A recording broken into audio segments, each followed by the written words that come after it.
If we could all please stand for the pledge. I pledge allegiance to the flag of the United States of America and to the republic for which it stands, one nation, under God, indivisible, with liberty and justice for all. Thank you. Welcome to the November 20th Town of Southeast Town Hall meeting. If you take notice of the exits behind you on both sides, and there's an exit to our right, please turn all electronic devices to vibrate. Kathy, can we get a roll call? Yes. Councilman Cypress? Here. Councilman Larka? Here. Councilwoman Lewis? Absent. Councilman Mazzata? Here. Supervisor Durante? Here. Okay, so we'll get right to it. If I'll make a motion to open a public hearing for, for 67 Main Street subdivision. Second. All in favor? Aye. So Eric Lark has been working this, so not the day? Yeah, so this is an official public hearing because it's not required, but we're trying to be as overly transparent and communicative as possible on this. This will be the 5th time it's on the agenda, 6th time we're talking about it, and we did talk about the village too. So we own this property. It's 67 Main Street. I'll go through this quick because we've done it several times. This was the proposed development for the village revitalization project, which has, I don't know where it is, it's in a state of purgatory. We got a survey on the land. This is the survey, the whole property. Up here is Main Street, down here is Marvin Avenue. The building on 67 Main Street that houses the museum and the Cultural Arts Coalition, there's interest in doing a lot of work to it, which they haven't been able to do because we own it. And by us owning it, we think that we're holding it back from being used and the community getting access to it like we should. It's a beautiful building, and we'd like it to be utilized more. So what we're proposing to do here is subdivide that piece of property to break the building into its own lot, and we can then sell it in the future if we'd like to, and then we would retain the remaining part of the lot that has all of the parking spaces and basically the rest of the property. This green line was a previous lot line before these two lots were combined, because at one time I believe they were separate. So we were going to, I think I have a zoomed in version of this. There it is. We will revert back to this line for the subdivision. And then this blue line was in question. We had discussed it at the last meeting as a board on where it should be. If I go back to this proposed development, they had a municipal garage that really cut through that building that is here, which we call the double wide, which is not in good shape. So we're trying to keep some land here if the redevelopment does happen at some point, and we would put the line here right through that building, and then we discussed maybe removing that building at some point. So that's the update, and there's another question about easement, which I discussed last time. There is no easement, and this shows the distance between the two buildings. Elena, I know you're interested in that, and whether or not a fire escape would fit there. So that's summary, and I'll open it up to the public. Elena, you have no questions at all?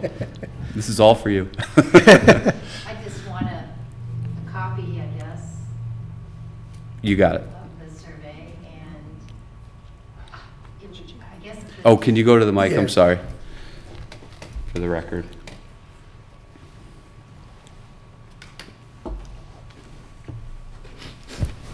I'm Elena Truscott with the Cultural Arts Coalition.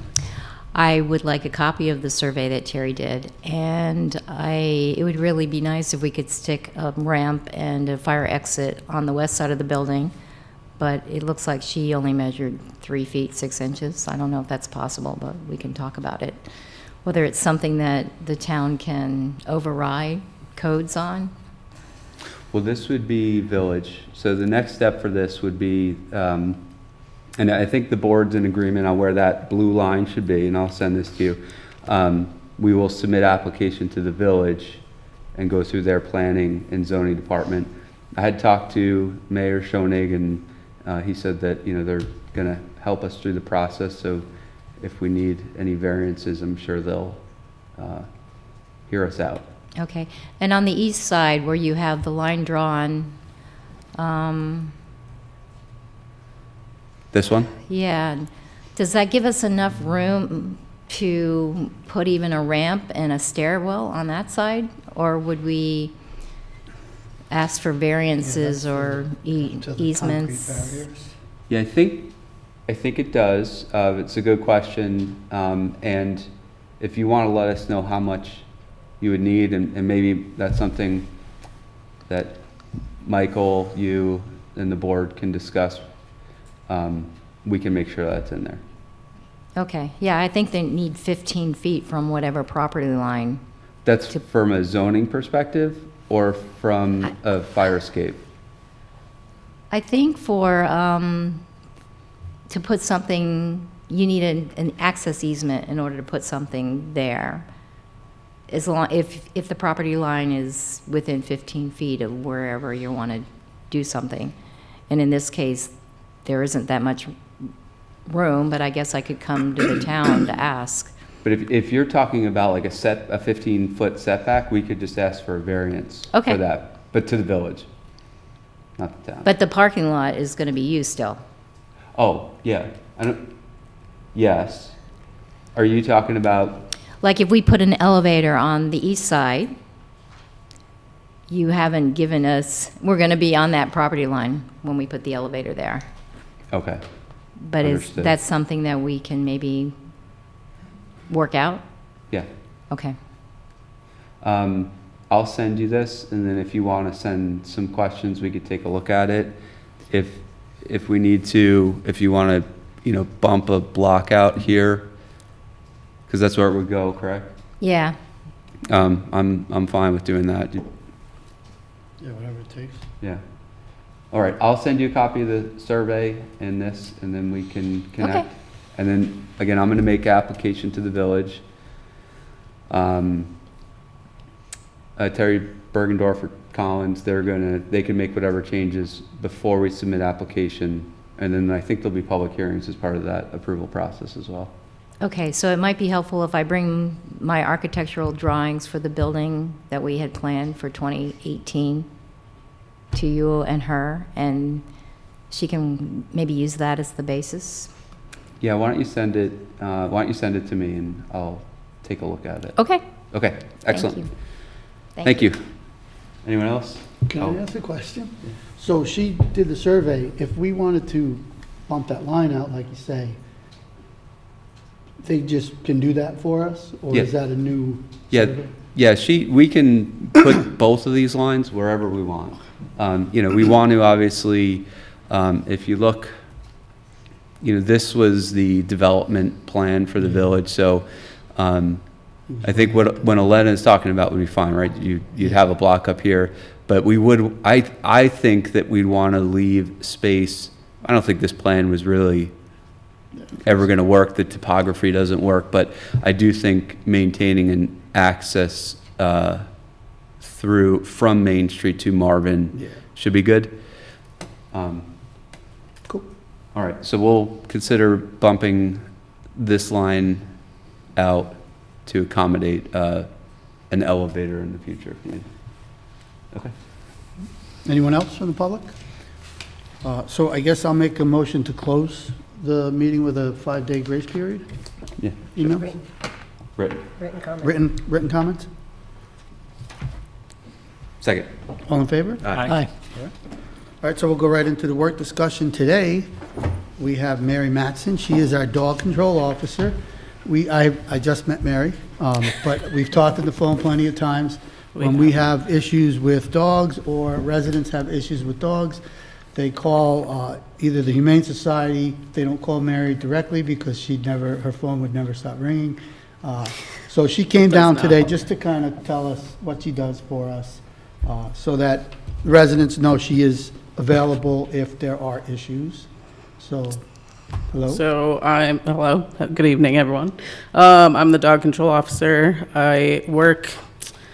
I'm on call, so my expectation is 24/7, 365, and I do just that. But I respond to calls it's typically from the town clerk or the local police departments. It's anything from loose dogs, dog bites, anything nuisance, like related to Chapter 60 of the dog code, so barking dogs, anything like that. I do have the ability to write tickets, which I do, but I have to either witness it or I have to have a signed witness statement from a resident, so it gets a little tricky sometimes. But yeah, I'm, available for any questions at any time. We do pick up quite a few dogs. The town contracts with the Humane Society. I think I just had inspection on Monday, and we're up to 22 this year, which is, I cover a couple towns, and that's the most for me for a town, so we are pretty busy when it comes to that. But we do have a good return rate. A lot of dogs do go back home, but we do get some dumped ones as well. But the Humane Society's great with vetting and adopting out, stuff like that, so. Do you do other than dogs? No, so the state only requires dogs. I have assisted the sheriff's department, say there's like an accident, there's a cat in the car or something, like I have assisted in transportation, stuff like that, but generally it's just dogs, so. So, funny story is my neighbor has 2 little bulldogs, and you came and got them one day. Oh, 'cause boy. they were running, Sure. amok. I believe I know exactly who you're talking about. But yeah, I mean, we bring them down to the shelter. The owner can claim them at any time. I help them. I have a scanner personally, so if I can get the owner before bringing them in, I will, unless it's a nuisance thing where it's loose a lot. And, they have to pay fines. The dogs have to be vaccinated and licensed. But we're really good about that, so. So if you come take the dog, they have to pay a fine to get it back? They do. I believe Southeast, the shelter handles the release. I believe it's $50 for the first time. And there is an additional fee for as many days as it stays at the shelter. And then the licensing fee, and if they need to vaccinate it, the shelter will bring it down to the vet to get a vaccine, so the owner's required to pay that. Do we control the amount of that fine? Well, is the fine go to I think Humane that's a county. Society? or The that- fine comes here, Oh, I okay. believe. Yeah, the Humane Society collects it, but then they send it at the end of the month, I believe. Yeah, it comes to my office. Yeah. Yes. Does the county And- set that, or do we? No, we set the fine. We just updated it this in year, the actually, code. when we did our fees. Do we increase it? We did. We should increase it again. Actually, In a month. you can't because it's set by the state. The state. Yeah. Agricultural It markets. is, and it is a Yeah. New York State law, actually, that you have to have your dog licensed. It's not even a town, it's New York State requires it. I did write a couple of those tickets this year for. We actually had one person who didn't want to get their dog vaccinated, get the rabies vaccine, and, there is an exemption for it, but you have to find a vet who's willing to Sign off. sign off on that exemption, so So I'm a little confused. they were There's, given a ticket. there's a fine if the dog's not licensed. Is there a fine for you, if the dog is licensed, for you picking them up and bringing them to the Yes, shelter? there's a fine no matter what if it enters the shelter. And both of those fines are determined by us and regulated by the state? It's in our code, but I think they're capped by the state agricultural markets law. And those are 2 separate fines? So there's They would a, have to be, I would think. from what I understand, there's it is capped. They set a minimum and I don't believe, and a maximum. That's correct. And the state sets it, but you guys can regulate what it is. There's a fee the second the dog enters, so it's that redemption fee, and then it's per day, so I believe it's $50 per day. And then there's an additional fee to license, whatever the town fee is, and then there's an additional fee if it needs to have a rabies vaccine. If it already has one, then they won't do that, but So we control the license fee, yes. and that's not determined by the state? The license fine? The fine for being unlicensed is set by the state, the maximum. Okay. So we can't exceed the maximum. That's what I'm told. And the release fee goes to the Humane It Society? comes, they pay it there, but it comes here. It comes here. They send it out to you. I will say, I cover a couple towns. Southeast is one of the higher ones, which is good. I Yeah. think they should all be raised. So I think where you're at is relatively fair to one, a resident, and to, you guys, and sending me out and stuff like that. And I'm a little dense, I'm sorry. So if I have a dog that's licensed and you get it, take it to the shelter, there's a fine. Correct, no matter what. If my dog isn't licensed and you take it, it goes to shelter, it's the same fine? Plus a license fee. Plus the fee, okay, but not a fine? It's called a redemption fee, which is technically a fine. Okay, So no matter what, there is a redemption fee. It's the same as a fine. got Well, it. there's a fine It's for a dog at large, like if your dog is off your property. Right, Yeah. that's what Either way. that's what she gets it. Right, But if the dog is not licensed, then, You gotta pay for that.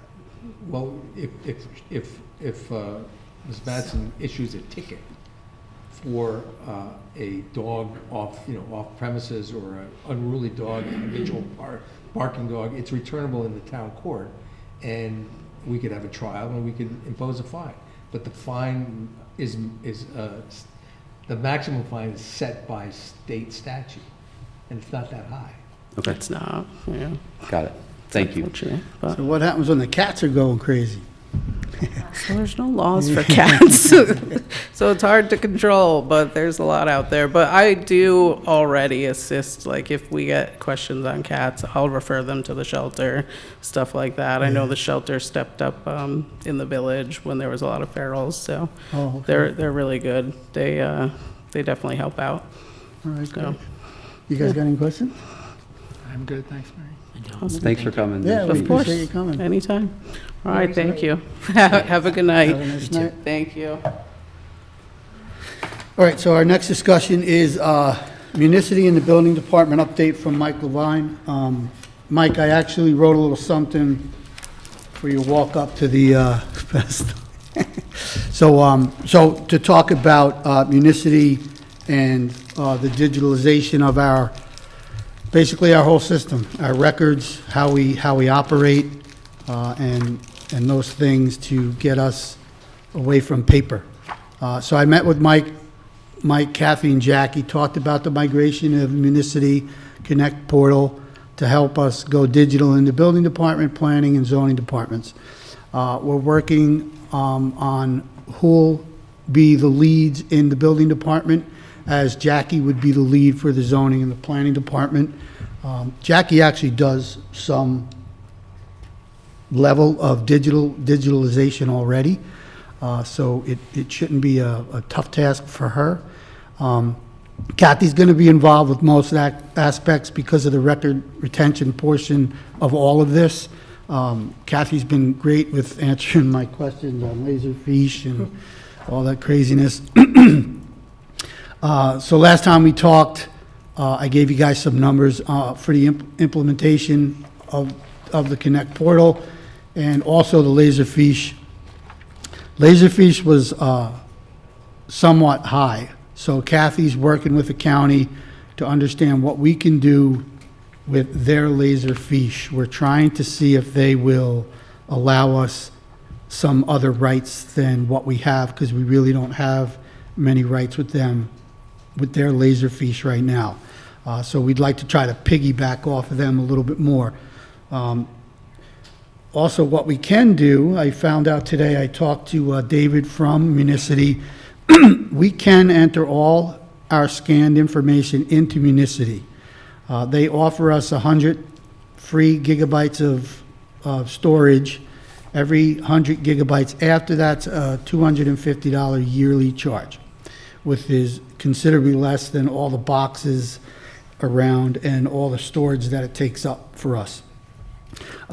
So we can also set it up so that the municity side of it for the public is read-only information. We decide what information they can see. And what we could do, if they foil other information that's necessary, we can forward it to them, to that particular person, so they can't change any or update any information in our system. I think at one time, we had heard there's a chance they could do that. They can't do that. They're basically locked out. So what we're going to do first, what we're talking about doing first, is setting up the credit cards, just so that's established for when we move forward, and we have to start taking credit cards. It should make everybody's life a little easier. So I'll meet with Mike, Kathy, and Jackie again. We'll put it in concrete on who's going to be the lead in each department, basically. So from there, it's my understanding that we basically have to talk with Municity, set up a contract, come to a deal, and then we get assigned an implementation team from Municity. But like I said, Kathy and I are trying to understand what we could do with Laserfiche, because it's a little bit easier to use Laserfiche for some of the way we're set up. Well, I haven't seen how Municity would organize the records in Municity. And I think it's important that they are set up in a way that's easily accessed. Yes, And- we talked and, about that today. Uniform across the board. So that's something we have to look at before we, make any decisions. Laserfiche did seem to think that, I was in a call today, and they did seem to think that the county should be able to give us some of that access, including a public portal. But, the three groups have to meet together to figure that part out. Yeah, I think we're asking the county a lot of questions that haven't been asked yet. And that's By why anyone it's- else, Yeah, so I that's don't what think we're, many people are really utilizing it so, the way we want to. yeah, so that's kind of where we're standing on all of that. Looking at the big picture at once is a good thing, but we're kind of, I see it as like almost three different topics. The online portal, Yep. digitizing building, digitizing all of the town. Yes. So just when you make your final presentation, like I would just think of it that way as you present it to us. Yeah. Because maybe doing all three isn't reasonable at the same place. So, maybe we do 1 and 2, maybe we do all three, maybe we only do 1. So just, unless you disagree on how I see the project, I'd look at the financials for those three components separately. Okay, I see what you're saying. Yeah, I guess once we find out more about Laserfiche and how Municity lines up with us putting all the records in there, if it works for us, that could change things. Because the numbers so far that you shared concern me, frankly. Yep. So Well, Laserfiche, that's why yeah. I'm saying maybe we need to break it up. Now, Yeah. if you guys come up with a solution where we get everything and it's more reasonable, that's great. Okay, The Laserfiche number as compared to other towns is astronomical. crazy. Yeah. Other towns do not pay even a quarter of that. So that was my concern, because I asked some of the other clerks. So I'd like to know why ours is different than theirs. But if the county can give us what we need, that's the perfect solution for that portion of it. Yep, of course. There's a New York State Archive grant. I left a message for Jimmy today to see if, from the county clerk's office, to see if they're going to be doing one next year, because we would like to be a part of it. If shared, you get 150, the shared, but as a town, you could get 75. They do look more favorably on shared grants, so if a couple of towns want to do it, that might be an option. Just to even at least get the digital part of it, that it could include even paying someone to scan things if we don't want to send it out. So it's, there's all different options. Yeah, so we're digging. There's a lot to It's it. a long time away. And last time, it seems like the recurring charges were a little bit of a surprise. So let's just make sure we know what we're signing up for. Oh, yeah, for sure, for sure. Okay, so, Mr. Mike, if you want to come up and share what you think about all that in that meeting, and then your update. One of the questions I asked today, Mike, was the mapping, to be able to see it on the computer screen. You remember Jackie's asking? Sure. What the guy actually said to me was, a lot of towns that use it, they have basically a monitoring room with a very large monitor, and that's how they read the maps. Okay. Can you imagine looking at one of them huge maps on this little computer? you know, I wear glasses to read, and I couldn't imagine trying to read those things. So I thought that was interesting that they set up a, you know, a universal spot for that. But anyway, just to. We got one of the, Yeah, we got a couple. I think we gave some away. Kathy asked that. Sorry, go ahead, Mike. Well, certainly, as you discussed, we have spoken about putting into play improvements to our record management process. The actual work, as I understand it, to some degree is done by third party. So the whole digitation process. However, I think there's going to be a huge undertaking by my office to assemble the materials that have to go out, or if it's happening in-house, to make sure that the information that's in the folder is in an appropriate order and so on. So, you know, one of the things that really wasn't addressed during this budget cycle was overtime for the department to answer to that. So I don't really know whether that's something that is going to be necessary and to what degree, having never gone through that before. But I would anticipate if we get involved in that change in process, that there would be a request for overtime to be added to the budget.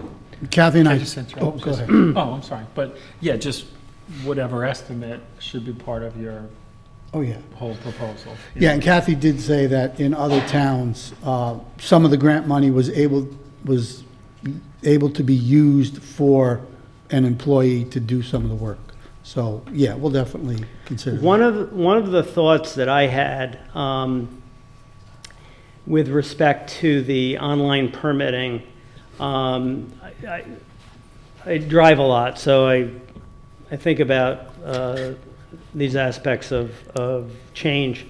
One concern I do have with online permitting is that it's not going to be used by our constituents. You know, I've thought a lot about the fact that you have a large segment of the people that submit applications that may only do one application a year or maybe one application every 5 years. So I think that those folks are probably going to be reluctant to learn a whole new app so that they can submit their one application to rebuild their deck. I do think that some of the businesses that we do business with over and over and over will be happy to see that type of portal available to accommodate their business. One thought I've had is when we move in the direction of making the transition to the online portal, is changing our process at the building department to basically mirror or mimic what the user would do online, so that it's a very similar process and it would give them the ability to transition. So where today our department accepts a paper application, reviews the information, takes the fee, the customer then leaves the department and we're left with their packet, whatever they provided us. In the case of tailoring our application process to mimic what the online portal would look like, I would actually recommend having the customer come in, sit down with a clerk at a station, and actually the application would be entered into the system with information that is being fed directly from the applicant. And the only thing that we would do subsequent to them leaving would be to scan the information that they've provided into the application. So, I think that that's a good way to look at this, and I think that by doing that, it would also, leave that customer maybe with a better comfort feeling if they move forward and they want to do another application. They may utilize the online portal. So, you're considering this for the initial rollout to both assist your staff and the customers, or are you viewing it as, even though we have an online solution, the customer would still have to always come into your office? No, what I'm saying is, if once we set up the online portal, anyone that wants to submit an application will have every right to use that portal. I believe that there's going to be users that want to use the online portal, and then I think there's going to be a number of people that are just very reluctant to use it. I believe by changing our process to mirror how that application comes in through the portal at the office or at the building will enhance our effort to get people to move over to the online, the online portal. So they're the same. So you're saying we get it online, up and live, give that a little test period. Once we're comfortable with that, have like an iPad or something in the lobby, and if someone comes in, they would fill that out, same form. Is that what you're saying? Yeah, it would be, if you've been to a doctor's office where you Yeah. have to read a screen and put your initials, that type of thing.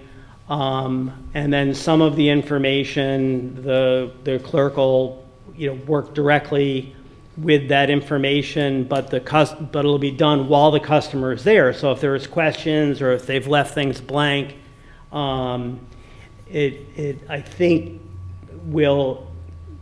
you'll basically have an application in place when they leave, and then they'll also leave with a list of any items that they owe. So if they didn't bring the insurance for the contractor, that's something that now they can just email to us and we can attach to that application. Or they can submit it online when they leave. Right. But Michael, who's entering it? The customer or you guys? That's what I wasn't clear on, and that's Well, what I we think he was would be asking. entering it. It would Yeah, be. see, I would do it the way Eric said and be like, hey, here's a tablet, enter it, I'll help you. We're Okay. here, yeah. So, That's what we did with recreation. yeah. That's what we did when we went to MyRec. Yeah. We either did it with them over the phone, or they came in and did it like on the computer in the extra room. We That's would good. sit with them and have them actually do it, but, we were there for questions. Yeah, I mean, What- definitely assist them. That's a but- good but comment, let yes, them- Let them do it, and I think that'll help adoption. And I mean, I think, just my opinion, like, I'd rather fill out a form online than head down. Come and see you to your guys. office, you know, so. I wish I could fill the form out for 67 Main online, but I'm gonna have to go to 50 Main Street. We actually, we did something with the census. The average age in Southeast is 44. So you guys are pulling down our average a lot. So David from Municity said, don't get rid of the paper for a while, but this is actually something that I think would help. They would all rather fill out a form. Oh, yeah, they don't online. want to come see us, for sure. And the other thing, that it's up to you guys, but can we call them residents? They're not customers. Fair.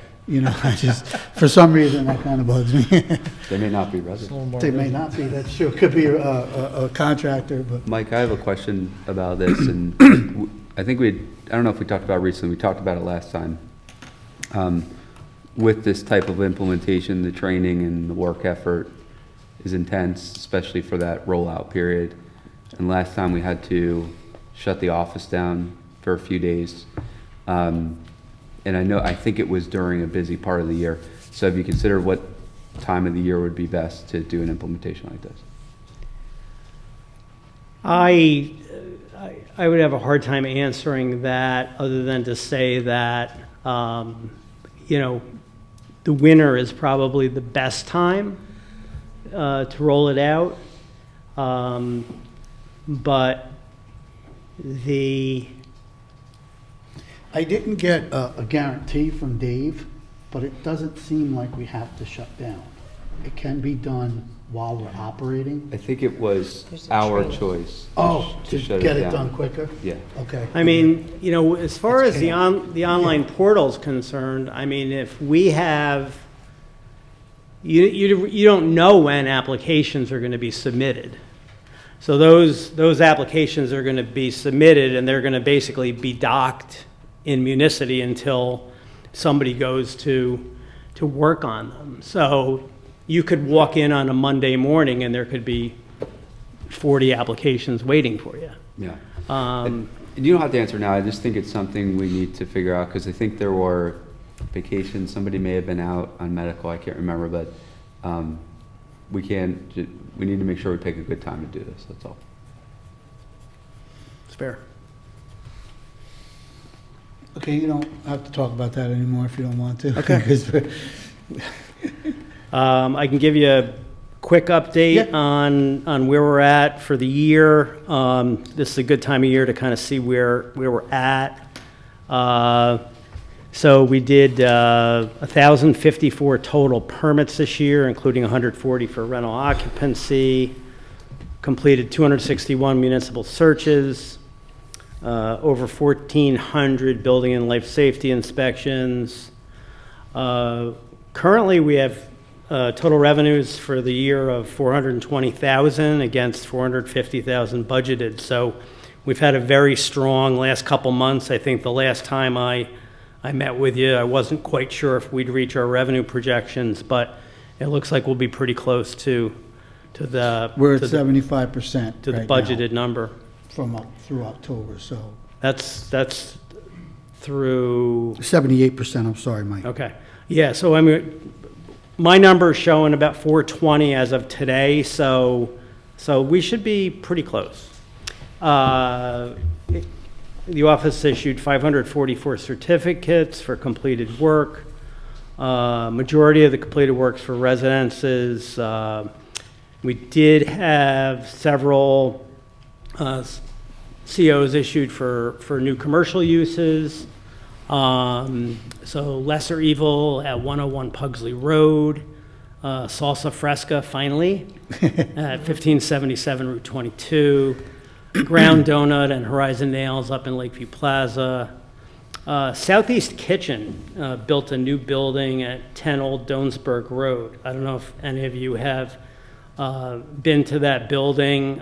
It's a pretty nice looking Yeah, nice building, and I think they did a nice job with that property. It was a pretty marginal property.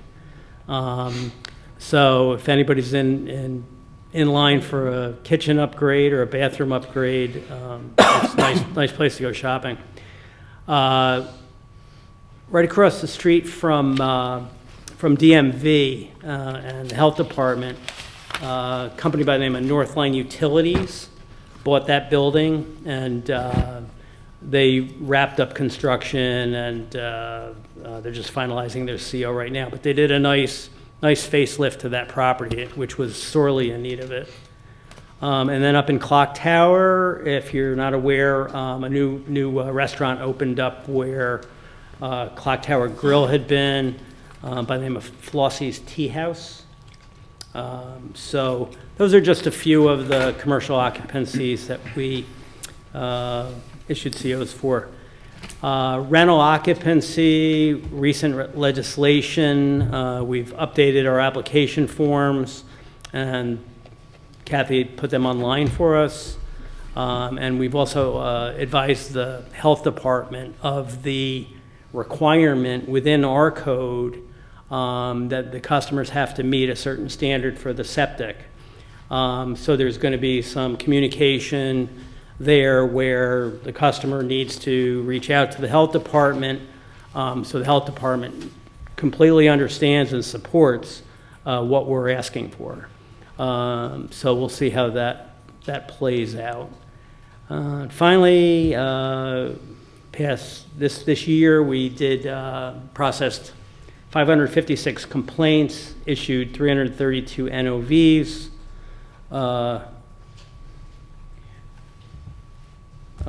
We actually just came from court where we had 30 cases tonight. So property maintenance, code enforcement continues to be a focus of our department. So I definitely have noticed some properties have gotten cleaned up. you know, to an it's extent. it's a process, and it's kind of never ending. Yeah. There's always stuff out there. So, but it is a lot of work. It's a lot of effort that's going into it. So that's all I had. Okay, no, that's, you guys got any questions? I do not. Nope, thank you for the update. Yeah, thanks, Mike, thanks for Thank you, Mike. being here, thanks for being at court. You too. Okay. So the next discussion is the employee handbook. I've had this for a while, I apologize for that, but we're at the end game. Basically what we did was, there was some wording things that needed to be handled. There were some contract negotiations that needed to be changed, and we actually had hired a new maintenance person, so we had to put his time in there. The request from Jared was to change their times, so he had more access to these guys, so we had to put that in there. But I'm pretty sure everybody's relatively happy with what's there now. Yes. I mean, it's hard to know that every comment we ever made in the past year made it in there, Yeah. but I checked the big ones, and I'm comfortable enough to move ahead, so. Okay. I think one suggestion based upon what we learned, certainly we'll have to have a Word version of our current version as of right now. Yep. And that way we can, use that as our base for red line changes moving forward. Yeah. Which I think was a big part of the reason why we struggled. Yeah. So that way, I think moving forward, it shouldn't be that hard to capture future changes and keep that version control. Yeah, agreed. Yeah, for sure. I am not the most proficient in all of that, but we're getting there. So, you good, Eric? Yeah, very good. So with that, we can go right into the intermunicipal agreement with Putnam County Sales and Compensation Use Tax Sharing. So I was kind of questioning the population numbers they were giving us, and Kathy checked, Chris checked, Will checked, and their numbers are correct. So basically, for the town of Southeast, there's 15,550 residents, and we are getting 15.92% of the tax share, and that estimate's around 360,000. So basically, at this point, I have to sign this, and that's why we're discussing it today. I tried to get us extra population, but it just, I tried to get us extra percentage. We both it failed. wouldn't work, yeah. So we are to the end line on this. Any And the payments are made, is that in the document? Yeah. The Yeah. payment schedule is there? Yep. Yeah, their quarter isn't calendar, so like first quarter, I think, think it was starts around now. Yeah, Yeah. and December payment's 1st. Mid-January, but the first payment is around January 15th. Okay. And the agreement's for 2 years.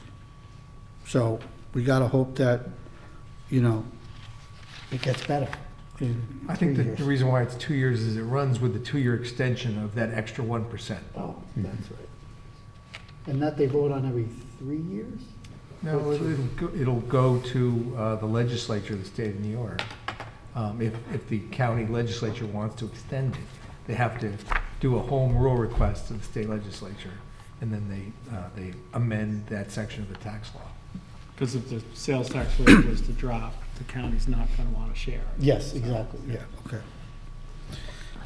Okay. So our next discussion is 6162 Allview Avenue. So, my lovely town assessor came to me a little while back and said there's a piece of property next to our highway garage that the county retained again for tax purposes. And so I looked into it a little bit, we looked into it a little bit, and the property runs right alongside our highway garage. And I'm gonna show you a picture here. So this is the whole piece of land. I don't think the projector's working. Oh, um, can you just press the button on that thing? Press the button on Does what it thing? just went to sleep, basically? What did? Projector. The projector? Paul, can you just check that out? Please, thank you. I thought it was a little dark in here.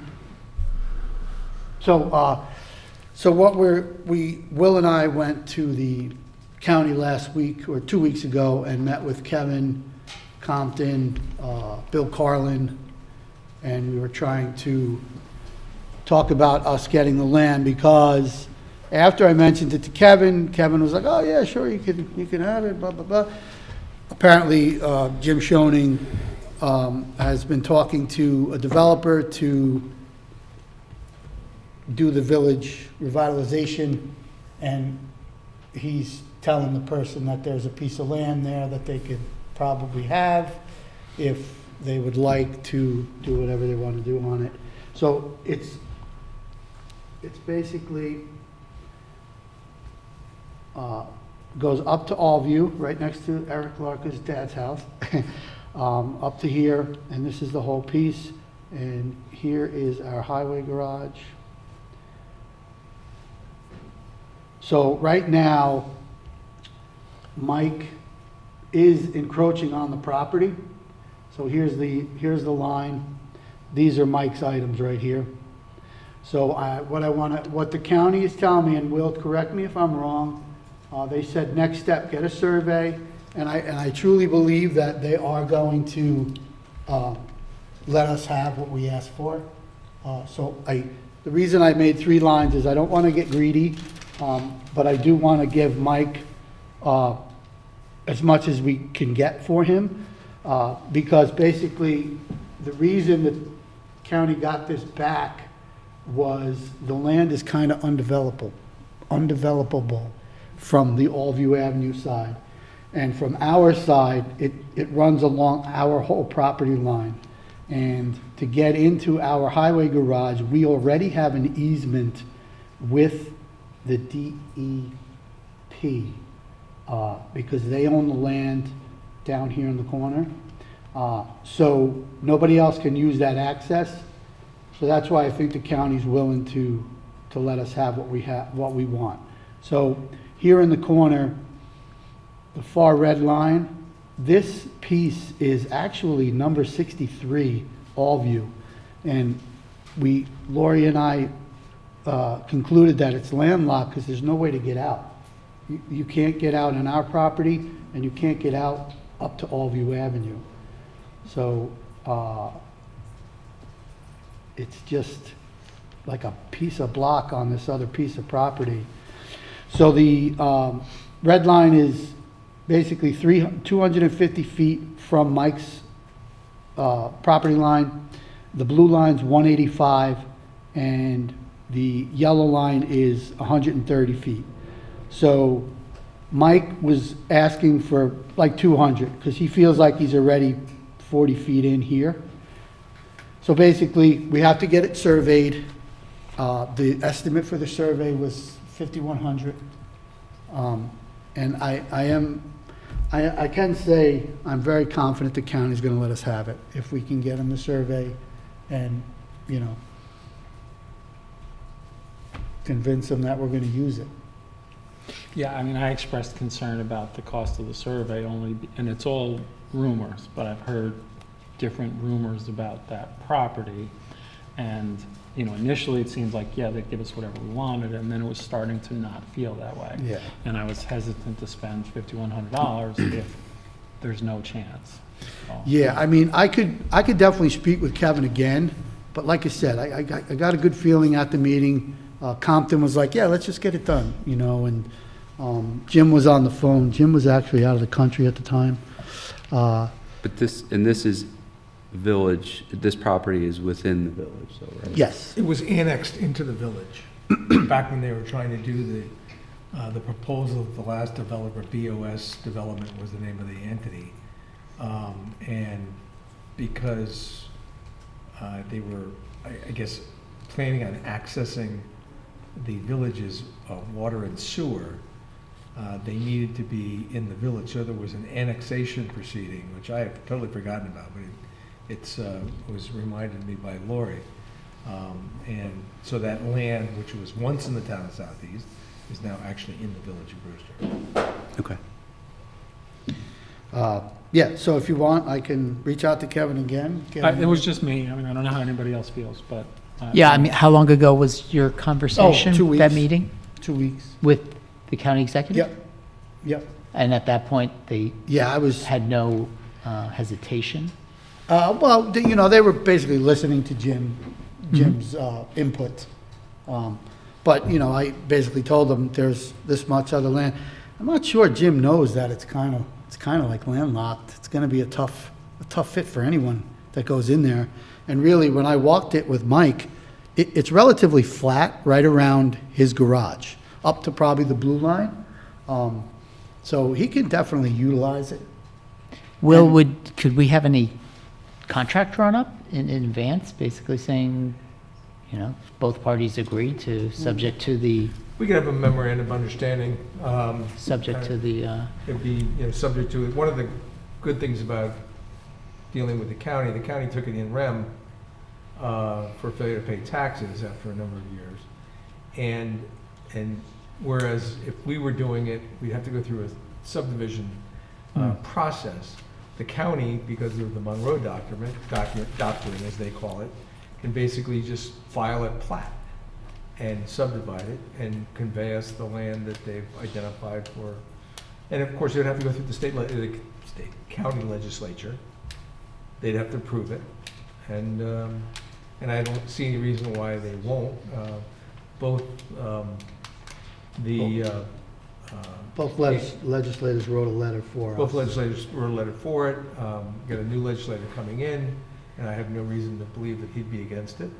But It does feel weird though, right, Will, for them to ask us to spend money without saying You could have it. yes Right.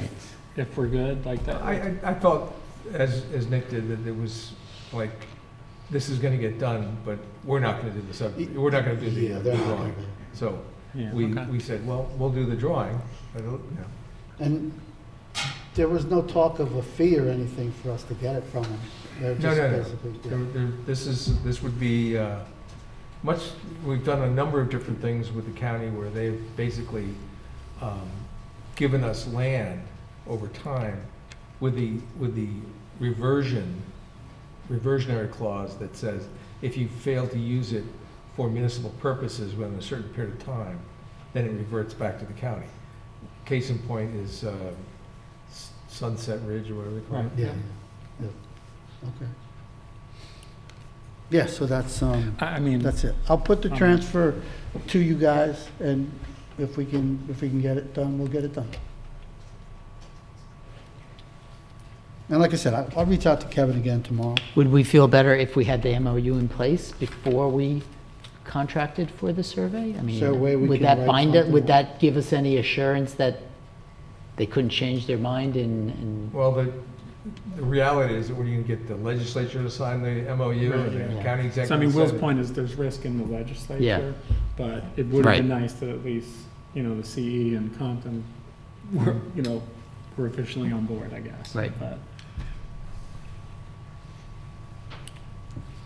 Okay, so I'll reach out to Kevin, I'll shoot you guys an email tomorrow, tell you what we talked about. Okay, so with that, I'd like to make a motion to go in the regular meeting. Second. All in favor? Aye. I'd like to make a motion to waive the reading of the correspondence. Second. In favor? Aye. I'd like to make a motion to approve the voucher list for $1,084,341.91. Second. All in favor? Aye. I'd like to make a motion to waive the reading of the budget transfers and to accept such transfers as submitted. Second for discussion. Okay. I'm gonna There's a vote, lot in I'm there. gonna vote for it, but I think if we're gonna get over 100 budget transfers for hundreds of thousands of dollars, we should get some dialogue as to why. Yeah. So that's on me. Yeah. Yeah. I mean, because when Ron gave it to me, we went through it, and it's basically things that just cost more money that we weren't prepared for. And then Mike spent a lot of money, so we were. Oh, I mean, the buying stuff, that I totally Yeah. get. But there's a lot of line items in there, and, you know, one-word descriptions doesn't really give us enough to, Okay. you know, so. In addition to that, for this report, the contingency report, can we have Ron add a date? Because this is just a running list, unless I'm reading it wrong. So I think this isn't all from this month. Like, I don't know when it's No, from. yes, it is running, you're right. So If to you have have- it break down, If it's a date or a mark for what, the ones that are for this month, a date would be simplest, I guess. yeah, okay, I get you. A Agreed. date of what he had done. Yeah, when that entry took Yes, place. yeah, okay. Yeah, because when I first read that at like 4 months in, I'm like, what, it just doesn't seem, okay. Dates.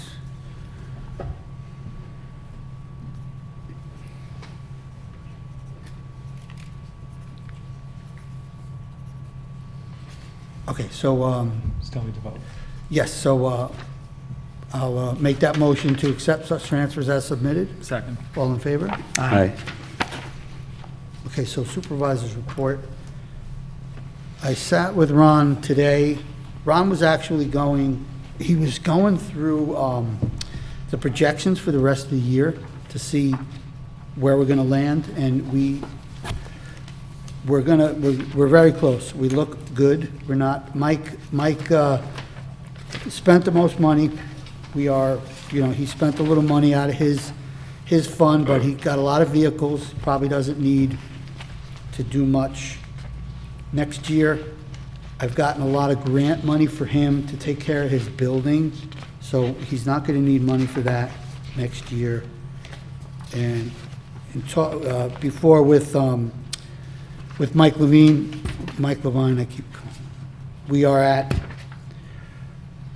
he's gonna make his number, I feel, because we still have November and December. He's at 78%, because that's a big number for him. And we are at good thresholds for almost all of our items. There was a little extra overtime for the facilities guys, because they were dealing with 67 Main for so long. Right now, our whole budget is at 84%. So I definitely think that we're gonna look good by the end of December. Ron's gonna try and give me that estimate tomorrow, so I'll get that to you guys so you can see it. Yeah, I mean, overall, we're at 88% of revenue and 84% of expenses, so at a 10 high months. level, that sounds good, Yeah. so. Okay.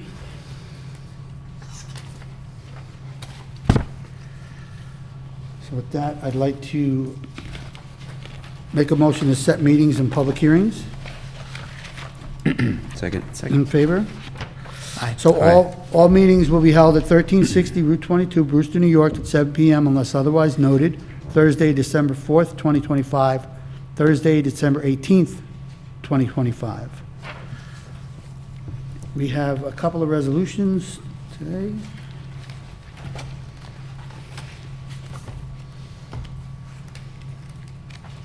All right, our first resolution is the employee handbook amendments. Now therefore be it resolved that effective immediately, the Town of Southeast Employee Handbook, a copy of which is annexed hereto and made part of hereof, is hereby updated and adopted to reflect changes made to the town's collective bargaining agreements and the current practices and procedures affecting the town's non-unionized workers. So moved. Second. All in favor? Aye. Our second resolution is the adoption of the 2026 budget. Now therefore be it resolved, the town board of the town of Southeast hereby adopts the 2026 preliminary budget as amended and as for the annual budget for the town of Southeast for the 2026 budget year. And be it further resolved that the town clerk is authorized and directed to cause a copy of the 2026 annual budget adopted to be published of the on the town's website, and that sufficient copies thereof are made available in the town clerk's office for public inspection. So I'd actually like to make this a roll call vote. Kathy, if you could. Well, Councilman, it was- excuse me? Nobody seconded, or, I have to Yes. second before the roll call. well, someone's got to make a motion Yes. and second. Okay, all right, You so, can make a motion even if you're not going to vote for it. okay, so- no, actually, I'm going to surprise you. So moved. Okay. Second. All in favor? Roll call. Oh, okay, yes, so now Kathy, roll call? Councilman Cypress, Yes. Councilman Larka, Yes. Councilwoman Lewis, absent, Councilman Mazada, Yes. Supervisor Durante. So I'm going to vote yes, but I just have to say a little piece. I just, what I had handed you guys, I felt was a lot more conservative than what you guys had given me. And, you know, I feel as in this seat, that's what I felt I needed to do. So I appreciate all the work that you guys did do on it to get it to where it is.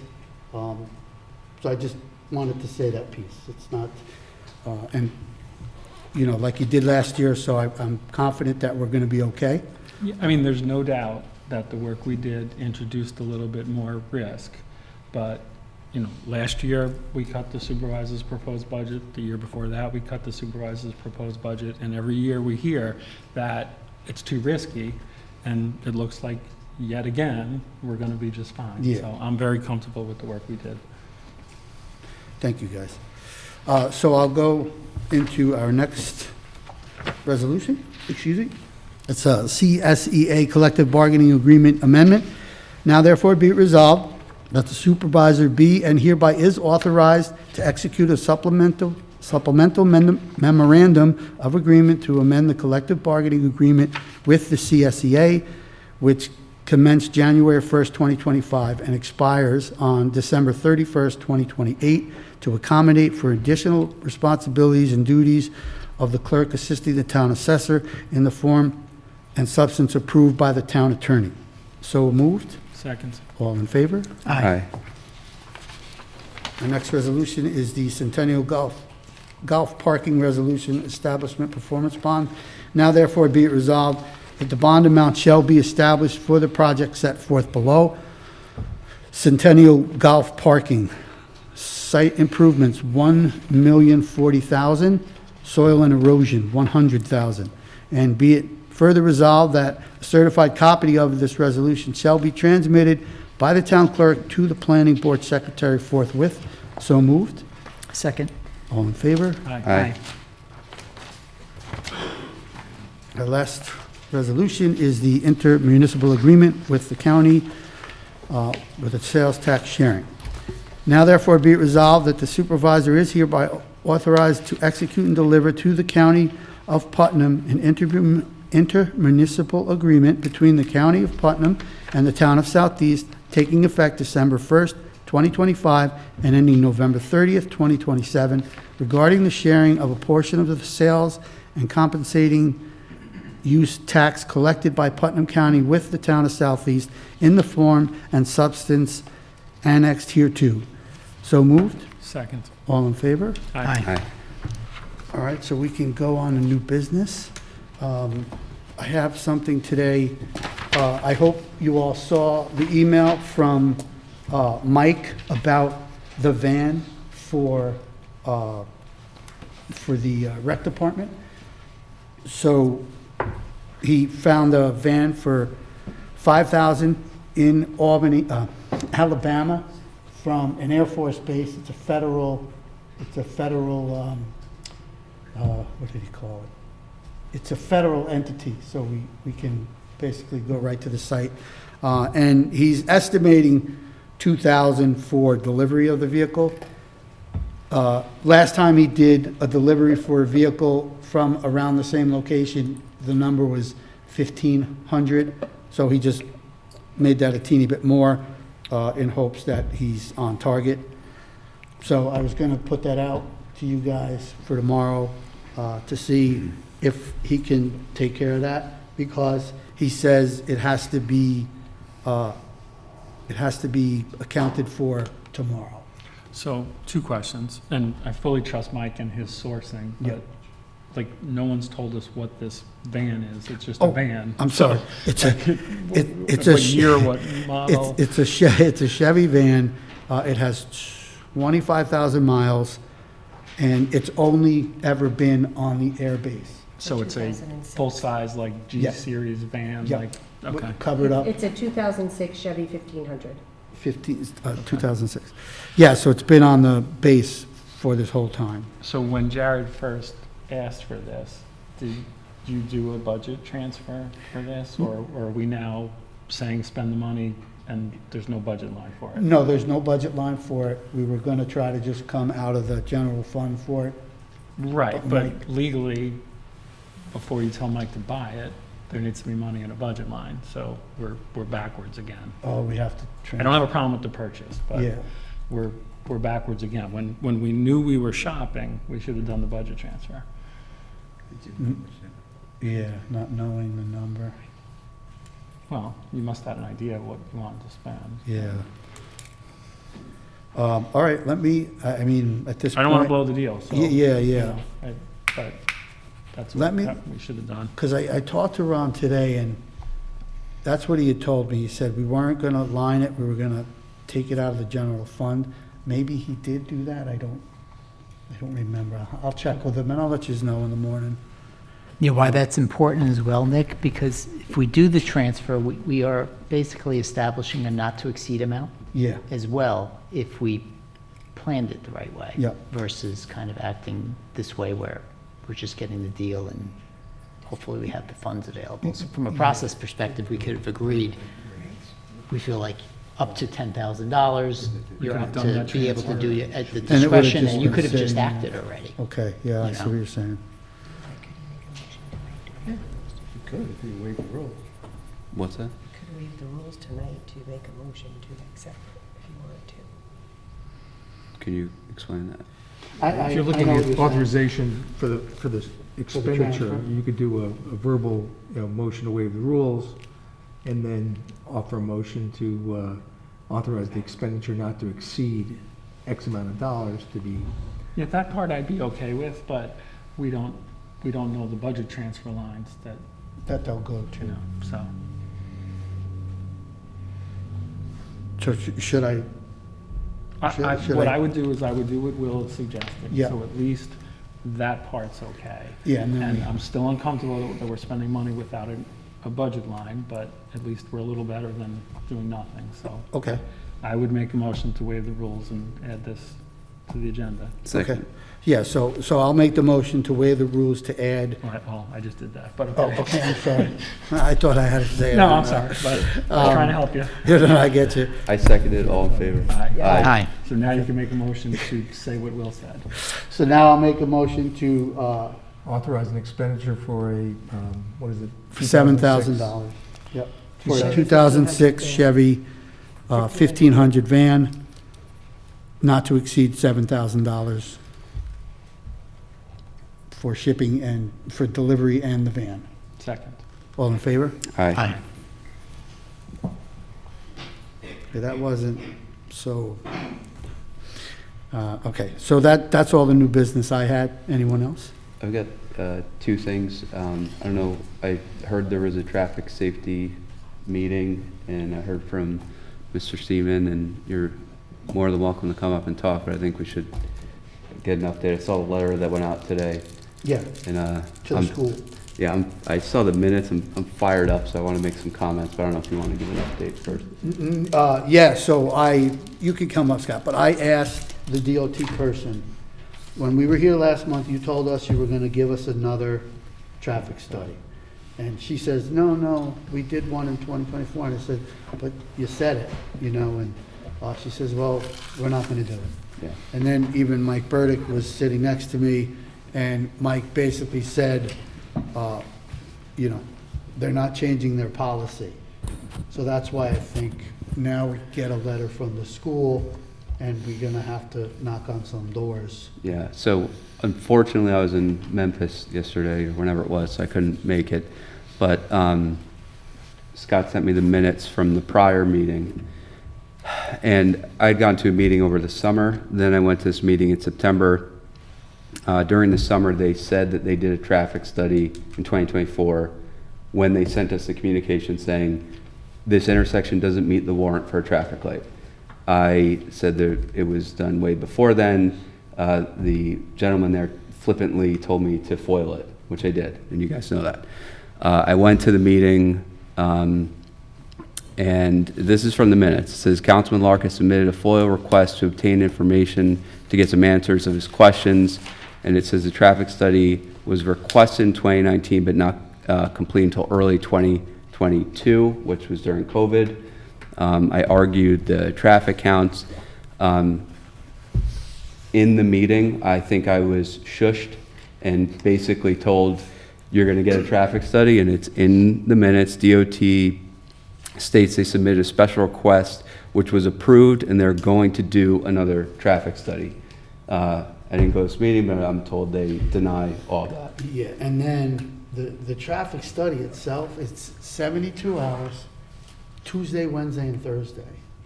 And, like Mike is saying, it's got to be approached differently, because if 84 is okay, nobody's on 6. They're taking 84. There is a website, and I brought this up in the meeting too, which, again, I don't think anyone was listening, but there is a website that Ashley showed me that you can get traffic count estimates for other things. The busiest traffic on the intersection of 121 and Route 6 is during the weekends and in the summer. Really? And we've been asking for during the school year and the weekdays. So We're I'm asking the wrong question. well, I brought that up, and they said, well, we look at things differently, or something like that. So anyway, I don't know the contact information for that lady. In fact, in this meeting, in the minutes, it says, I brought up the project where they're closing the ramp on 84, which they didn't know about. And verbatim, Councilman Larka brings up 121 will be a detour ramp for work being done on I-84 with DOT being lead agency. He suggested that DOT should address intersection before the detour begins. Councilman Larka provided his email to DOT, and they will reach out to him with updates regarding the intersection. Haven't heard a word, and I did give him my email address. So Mary asked them that question, and they're saying 2027 is when they're going to start. Yeah, 26, 27. They were saying they just received the information for the 84 and the 684 closures, and there's been no review, and they're projecting it out to 26, possibly 27, yeah. and when that work will be done. And it'll take that long to design an intersection traffic light. Yeah. So, and then I understand the next meeting is until February, so I'll have to keep my rage inside till next year. Do you want me Proper to, medication helps. Do you want me to put something together to get it to Harcum and Waller and try to get these guys to poke around in there? Yeah, I wish we could get the contact information of that lady. I would say if you approach the traffic board, I mean, these people, the two individuals that are there at every meeting, Yeah. I'm sure they have the contact information for it. They are not listed on the letterhead from the traffic board, but I know they just turned over. I'm sure Mary or, a number of them, Leonore, can reach out and get you guys the contact information for the DOT. The minutes that you gave that I had in my hand, is that have the link to the report that That's she had not talked in the about? minutes, that's in the agenda for the. I have that in my. On the agenda is the link for the information you requested that they sent meant to before. send that If they specifically stated, even at this meeting, that the traffic study was done in '24. So she's going back Was to done saying when? that. In In '24. Yeah. So it even was. though, like you said, the documentation shows otherwise, they're saying it was at '24, and that's why it's not done. Now, Ms. Smith did bring up that a lot of the traffic already accounts for it, and it goes through Cobb Road. So she suggested that the study could include Cobb Road as well. And when they mentioned it, they put their heads together and they said that could be a reason to trigger a new traffic study. Even though, like you said, it was promised. I was at that meeting and she did specifically say, you're right, we will do another traffic study. I mean, it's verbatim what she said. And now at this last meeting, now it's like, oh no, that never happened. So there are suggestions that, because the flow's already taken into account, that the people detour themselves, because nobody wants to come down that hill. I would, from the perspective of the school board, I know Supervisor Durante did come to one of our board meetings, and we discussed what we could do to assist it. What we are waiting for is some type of letter or request from the board on what you would do. I sent So it- if you can get that out I to us. sent it to Ms. Gosh. this Perfect, and then that way we can get together, Dr. Gosh can talk to transportation, talk about the ways we have to detour the fleet of buses. We're one of the largest sources of buses on the road in our area, so we definitely have the information, so anything we can do on that, and I know there's a lot of also communities in that area that have been willing to reach out as well, but I think everyone's just really waiting for a guidance from the board on what you would want to do. We don't want to all go at it from 5 different angles. We'd rather channel everything through you guys. I did attend a meeting with Senator Harcum. He had a meet and greet in the village, and I brought it up there again, and his point was you really have to let the DOT do what the DOT does. Which is nothing. Sorry. Sorry.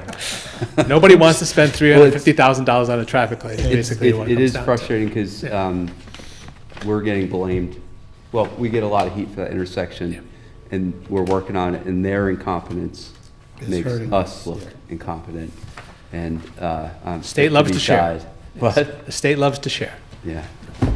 Anyway, I'll try and get that lady's contact information. I'll draft an email and I'll float it to the board. You guys can make it nicer, and then we'll send it out. In fact, I just offer one other item that did occur at that traffic meeting. They had an individual, Victor Tishop.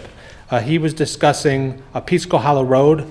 Now, back in 2013, I guess that's an historical section of the road, they worked with the county legislator to get weight restrictions pushed on that road to try to limit heavy vehicle thoroughfare, trucks and stuff. Being an historical road, it's undersized, and at that time, the bridges were undersized. So I think there was representatives there from the county that said, well, that's why we did it, because now that they're asking to have the signs put back, the county's saying, well, the bridges are fine, the road's fine. But supposedly in 2013, there's an actual Putnam County law limiting use on that road, and all the side streets also have these signs.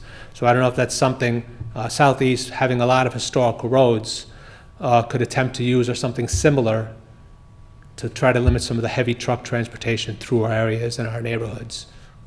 Yeah. Just an item, and I know the representative, I think it was Tommy Figgery? Tommy Yeah. Fury. He was the one who was getting all the copies, so if there's a way to approach them, it's something. I mean, it sounds like it's a heavy lift, but if there's no other way to stop trucks, The Hail reality Mary. is every road in Southeast except for 4, they're not allowed to travel on. Right. In fact, Rich Hargrave had a truck in his front yard the other night at the corner of Settlers Hill and Milltown. And we put signs that say no tractor trailers, and it comes to enforcement, because even they pulled the records for the sheriff's department from 2013 to today on that road. There has never been one violation issued, which means it's never being, done. I mean, I understand the county has limited resources, but Well- maybe the enforced well, by, even when they get stuck in a yard and the police come, they're not getting a ticket. Well, then they write them a ticket and It's then- not a common law from what I understand. Right.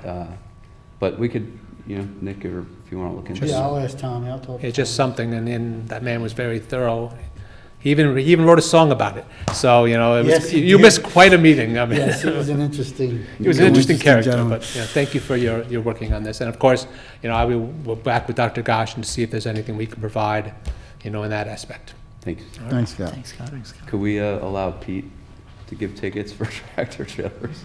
Pete, we need you out there in the middle of the night. I'd, We're going to waive the rules again? I have one more new business if you want to discuss it, but I think we're coming up to the new fee schedule, and Lori sent an email. So, Lori, do you want to talk about that for 2 seconds? Or anyway, I'm fine with what she had proposed. We talked about last year, and I think it was too late for us to input it, but it was basically increasing the cost of the radius list, having a cost for rush, and having a cost if they don't get it, because it requires a lot of work, more than what the current fee supports. Yeah, I mean, the fee that our office charges now that's on that radius list request it's $44. It's not a lot.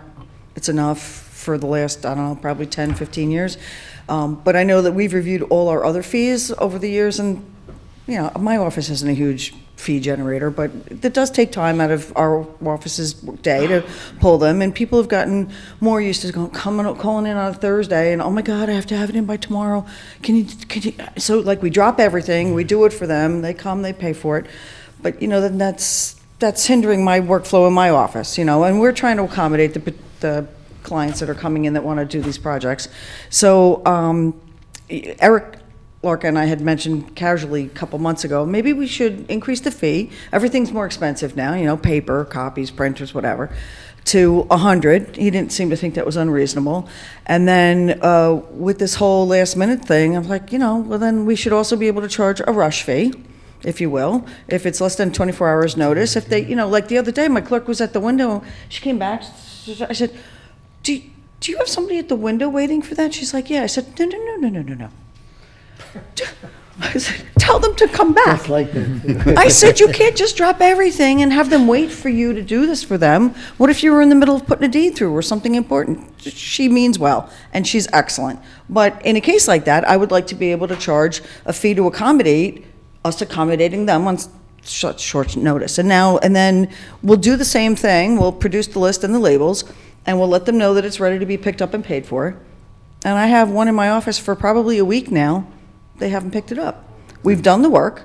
We've spent the money and the time to produce it. And what's happened before, it's rare, but it has happened, that by the time they decide to come pick it up, now it's a month later, and they have to renotice it, and there's 4 weeks of new deeds with new owners, and we have to rerun it. So they don't pay for the first one. They're only paying for the one they pick up. That's great. So I would like to throw something in there for that also. Okay. When do we discuss the fee schedule? We set it in first. Normally we do it at the organizational meeting. Right. I know we got a couple in late this year. Do we? That's why I'm trying to get it in there now, just so you guys can think about it. Do we put it out and then make adjustments and approve it? Like, should we get that out for our review? Or I guess we just look at the current one. I guess, do we discuss it before we approve it at the organizational meeting? Yeah, I would suggest, Nick, you share the current fee schedule with us, and we could all opine on any changes, but I agree with Lori's. Is that,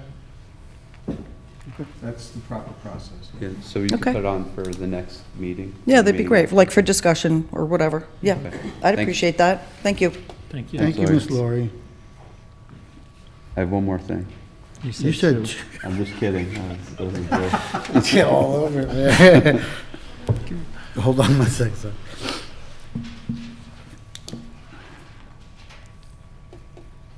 Go ahead. I was kidding. Oh, oh, okay, I'm sorry. It's kind of funny. Okay, so now we could open it to the public if you'd like to come up and make a comment. And what I'll say to you high school guys, if one of you guys come up and ask a question, you're going to look like a superstar tomorrow at school. So, if something's on your mind. YouTube tomorrow. Yes, Yeah. exactly. Our newest county legislator, you don't want to come say hello? I don't want to jump at them, they're going to go up.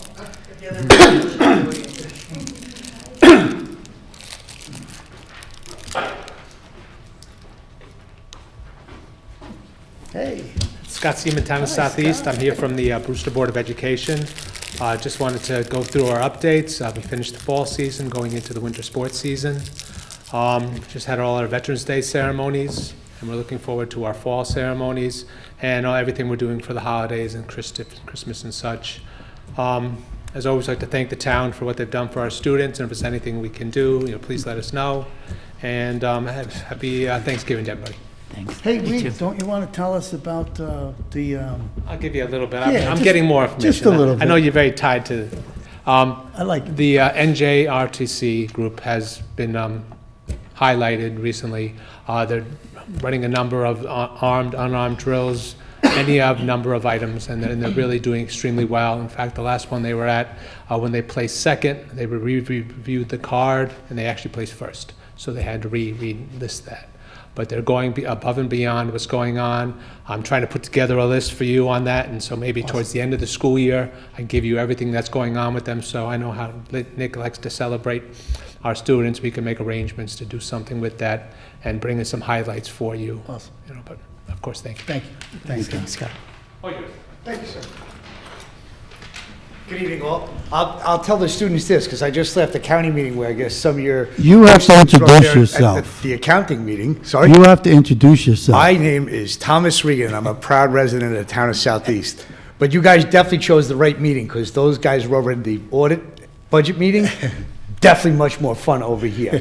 So I am here tonight to say thank you. And I just kind of tripped into that about how proud I am coming from this town. But thank you to the board. Thank each and every one of you.